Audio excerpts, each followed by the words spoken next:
partner, Golden Boy Walt, and you know the vibes, man. Bringing you another video here today. We're hopping back into this Madden franchise. We are in week 2. We're going to go over what happened in week 1. Let you guys see what our game plan is moving forward to this next week and seeing how we can improve as a team. Let's go ahead and hop on into this video, guys. So we'll scroll over here to our schedule. Team schedule. So last week we played the Saints. You know we hate the Saints. We can't stand the Saints.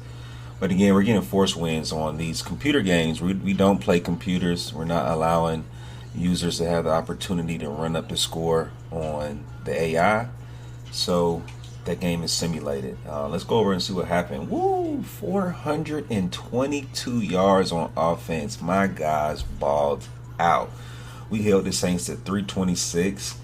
We had 207 of those, 422 being offensive rushing yards. We had 148 of those being passing yards. 19 first downs. We were moving that ball. We punted. I guess we didn't punt a lot. Only seven punt return yards. Kick return 4 yards. Wow, we weren't really doing too hot on special teams. So we got that Ferrari back there in special teams. We need to go ahead and make sure he's fine-tuned and got his oil changed, because we're going to need him to kick it in gear. Turnovers, no turnovers, so we won the turnover battle. Yes, that was one of our objectives from last week. So we got the points for that. Third down conversions, 9. So we're really good on third downs. They had 5, but I don't like that. I'm going to talk to my defense. We want to hold them to no more than 2 third down. No more than 2 third down conversions per game. No fourth down conversions, though. We did really well on that. Red zone off percentage, 100% in the red zone. Red zone off touchdown, we had 2 of them. Penalty yards, ooh, penalties could have killed us. We gave up 53 yards in penalties while they only gave up 12. I got to talk to my boys. We got to be disciplined. I need them to hunker down because we're getting ready to push for a playoff. But our franchise QB, our boy, our dog, Kyler Murray, he passed for 148 yards with 2 touchdowns, with the longest pass being 21 yards. So he's moving that ball.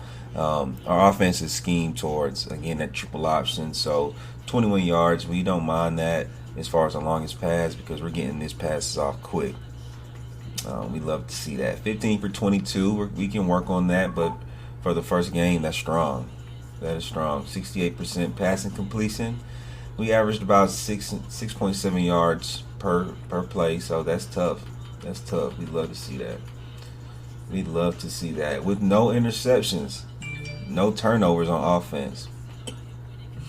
We got Andy Dalton. He's not going to see the field. We have injuries turned off.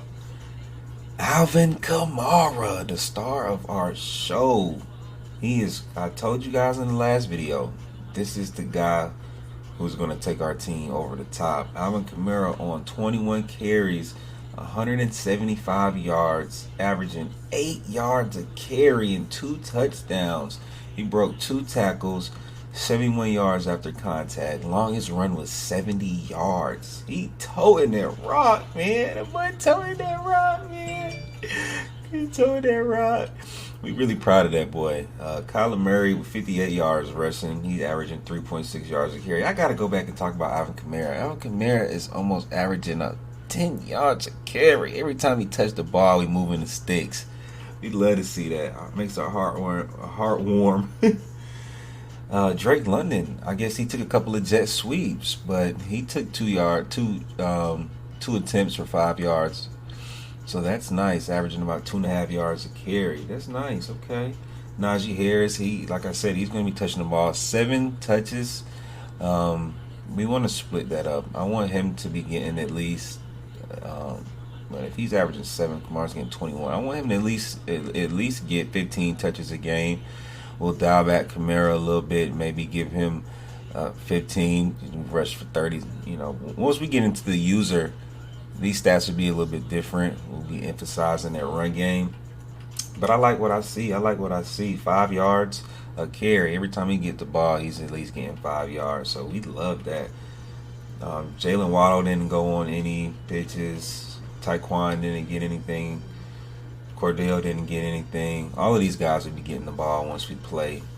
Receiving yards, Drake London with 3 receptions for 57 yards, 19 yards per reception. That is strong. 22 yards run after catch, 7.3 run after catch average. Okay, we like that. Longest reception was for 21 yards. So that pass that Kyler had, it was to my boy, my dog, Big Drake London. Okay, Jalen Waddle had 4 catches for 38 yards, averaging 9.5. That's nice. He had a touchdown.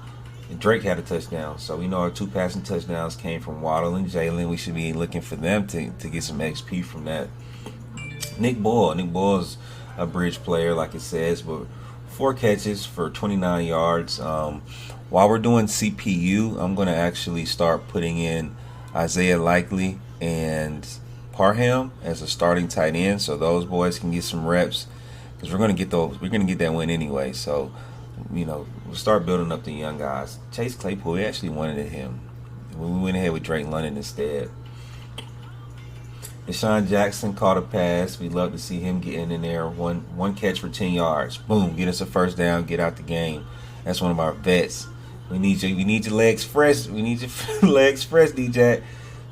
We need him. Cordell had 1 catch for 5 yards. Okay. Isaiah Likely, we just mentioned him.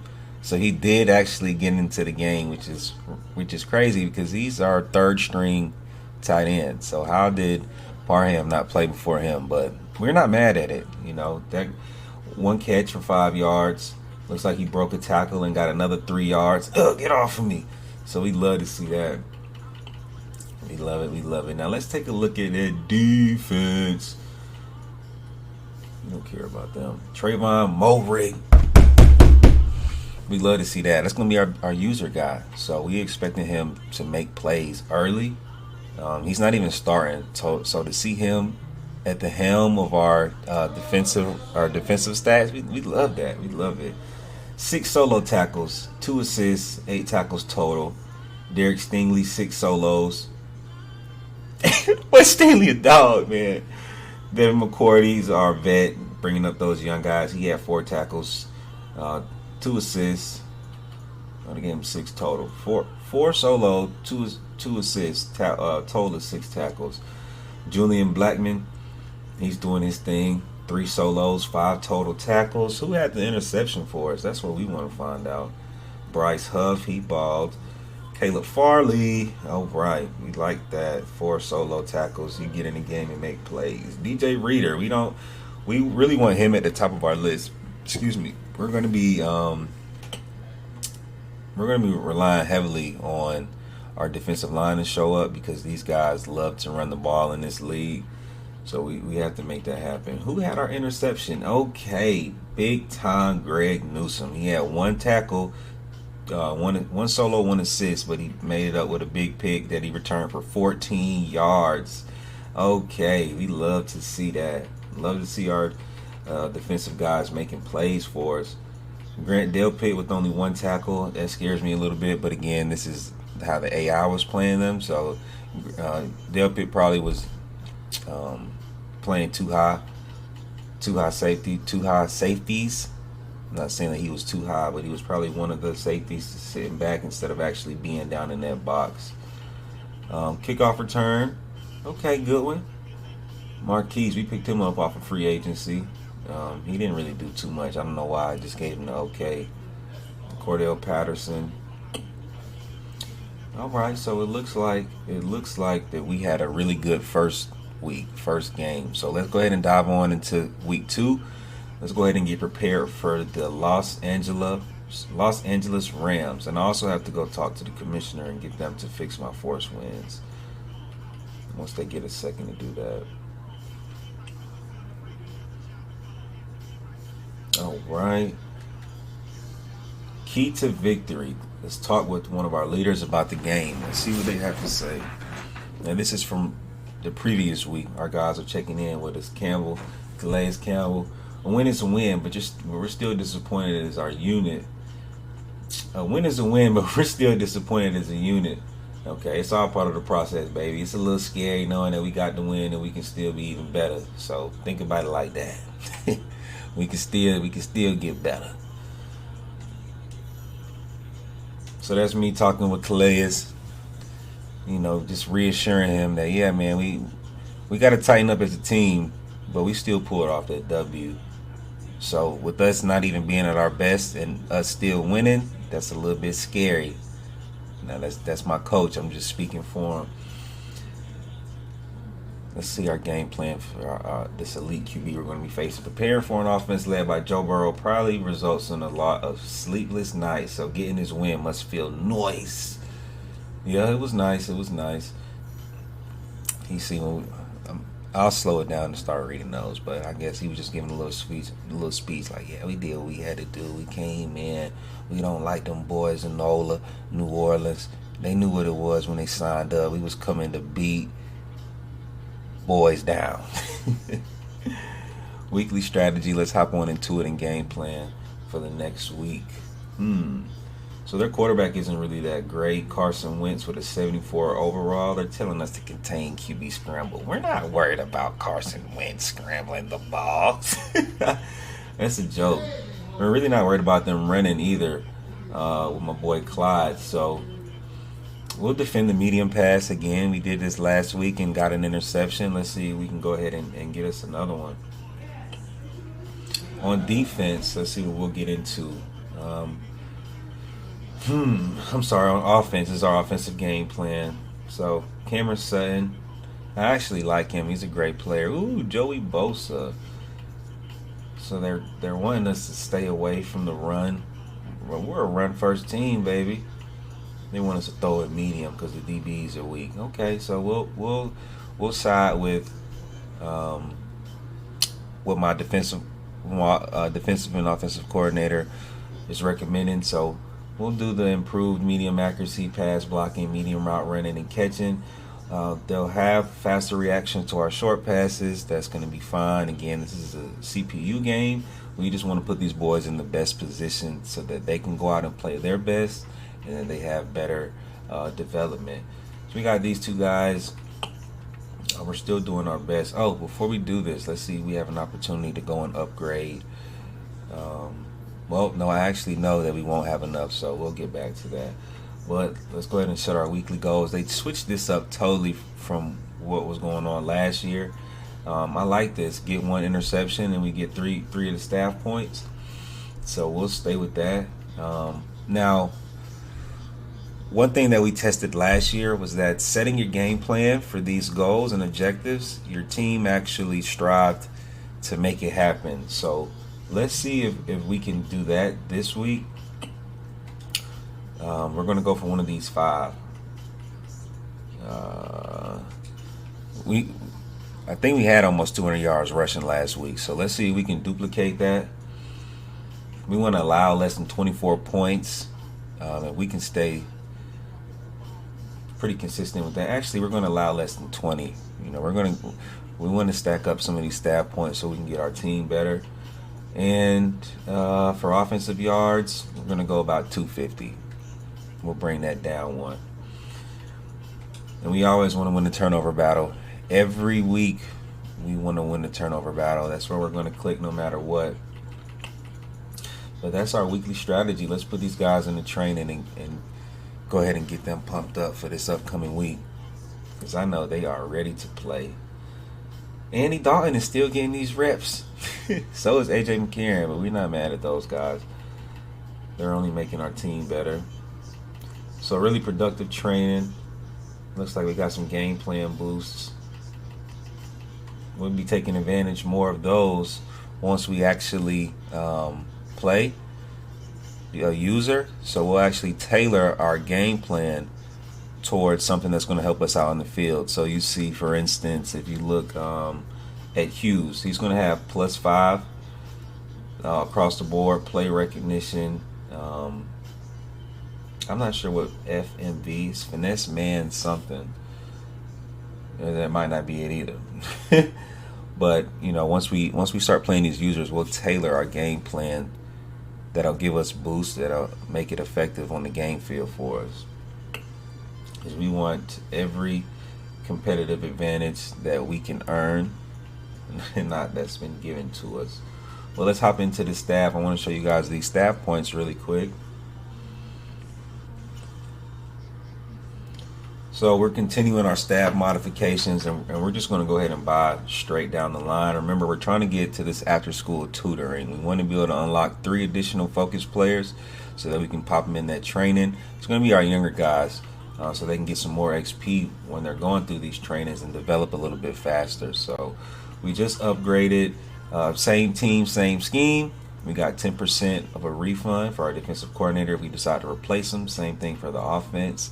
And Premier Destination, this is something, this is new. Increase the hiring bonus when signing on offensive coordinator. That might have been in the old game. I'm not sure. In Madden 22, that doesn't look familiar. I want to say that that's something new, but we'll continue. We'll go ahead and rock with it. We really won't be using it too often. But week 1, we picked up Nick Gregory and Jim Nichols and made them our offensive defensive coordinator. We love those 2 guys. They're hardworking guys. They both went to the University of Georgia. I'm just making that up, but that's all part of the backstory. Trade pending. Oh yeah, I actually forgot. So again, the Bears head coach is a huge Georgia fan. He wants all Georgia Bulldogs on his team. He contacted me and asked if I had any Georgia players. I told him I had Monty Rice. He made me an offer, 23-year-old guy, 66 overall, but I'm asking for a 4th-round pick. So we'll pick up some draft compensation and look forward to replacing that guy in the draft, hopefully getting us a stud. Because a 66 overall, we can pull something a little bit better than that with a 4th-round pick. So we don't mind getting that guy off. We'll go ahead and accept that trade. Trade accepted. So he just picked up that player, and we just got another draft pick now. It's pretty lit, pretty lit. Okay, let's go in and upgrading our players and see what we have. So I usually only upgrade my premier players that I know is going to see the field. Isaiah Likely, even though he's not really on the field that much, we want to go ahead and develop him early. Okay, a little bit about him: 6'5". 235 pounds, 83 speed. He's a prototype. He's really good at star development, even though he's a 66, so you can imagine his upside is definitely there. But we're going to go ahead and upgrade his vertical threat. We want him to get on the field and make plays for us down the field. So now he's a 67 overall vertical threat. We're going to continue his development process. We're excited for that guy. Kyler Murray, every chance that we're going to get, we're going to upgrade him. And we actually haven't taken a look at his abilities yet, which is really interesting. Quick draw and dashing deadeye. I think we're going to end up changing those. Hot route master, so he needs to be a 90 field general. So now we know that we have some objectives to reach for us to get to that 90. Quick draw.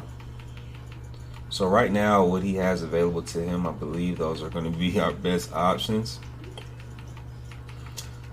But field general is his last. So we'll consider going and keeping him up with the improviser. Makes big plays when an opportunity presents itself. Scrambler, we'll go ahead and stay with improviser. Go ahead and build on his confidence. Stick with what he already knows and help that young man continue to develop. Pops in the background going crazy. Man to man, Greg Newsome, he got our first pick. I'm glad that they updated Greg because last year in Madden, they had him in a real generic outfit and it was not for the best. So I'm glad they cleaned him up and actually got his face scan in the game. But we're going to upgrade his man to man. We got +2 awareness, +1 man coverage, +1 press, +1 tackle. We love to see it. Trayvon, Derek, Drake London, and Najee Harris. All of these guys will be getting upgraded today. And we like to upgrade these guys manually just so the auto upgrade doesn't put them doing something different. So for instance, Trayvon Mulray, we're going to be having him in the box. They'll probably continue to upgrade his zone, but I'm going to go ahead and start making him a hybrid player. Now this should make his zone an 80 because we've upgraded the hybrid, but +1 awareness, +1 change of direction, huge. +2 man coverage, +1 pursuit, +1 tackle. Love it, love it, love it. Okay, so it's a little bit different. So last year, if you upgrade, let's say I upgraded hybrid at 77, it would have also made his zone an 80, but this year it's just only upgrading that one category, so that's nice to know. So we'll go ahead and start building his hybrid build because we want him to be able to do both. We want him to be able to come down and make a big hit as well as drop back in the zone and get us an interception. So we love how he's developing. Stingley, he's going to be that guy. Hitting development, we got to get him some more snaps. Hopefully he's going to pop a superstar, but right now our DBs are going to get them better at man coverage. We want them in that receiver's face, making it so uncomfortable that those guys don't even want to get off the line. We're gonna help him out just a little bit, make him more agile. That's a dog. He should be able to earn a superstar development once his hidden development opens up. Everybody is a playmaker nowadays. This is a physical guy. But we're going to upgrade his playmaker. We want him to be able to go down the field. This is a whole new category. You guys want to dive into it. But +1 awareness, +3 catching, medium route running, release, and +2 short route. We love that. That's another guy who's ahead in development. I'm hoping that he pops out and ends up being a superstar. That's going to make our team a lot better. And the last guy we're going to upgrade is Najee. Of course, we're upgrading his power bag. We want him to mow down anybody who gets in front of his way. Put that helmet in their chest and send them to the back of the end zone. So we love how he's developing. And that's going to be it. We're going to go ahead and auto upgrade the rest of these guys. I see a few of those linebackers that don't play are getting some upgrades, so that's always good. But that's going to wrap up week 1. You guys see what is going on. The only guy that we have as a top performer is Alvin KaMara, 21 attempts, 175 yards, 2 touchdowns. He is leading the league in rushing as of today. So we're going to hope to continue that. Look at these guys, 623 yards. Again, this is one game. These guys are moving the ball down the field. Desmond Ridder is a user. Josh Allen is a user. Kyle Pitts is a user. Jameson Williams. All of these are on teams of users. So we're excited. You can see that those guys are playing. We're going to be heading into week 2, and we hope that you guys are ready to move on with us. Let's see what our first user game is. First user game is in 2 more weeks, so that'll be soon. They'll be here in the next couple of days, probably 1 or 2 days. But we'll be playing the Seahawks. That's going to be fun for you. I'll put highlights of that game here on YouTube, and we'll keep on pushing with this season, man. We'll dive into some recruiting as that starts to open up, and we're going to go ahead and keep striving to get that Super Bowl. But I hope you guys enjoyed this video.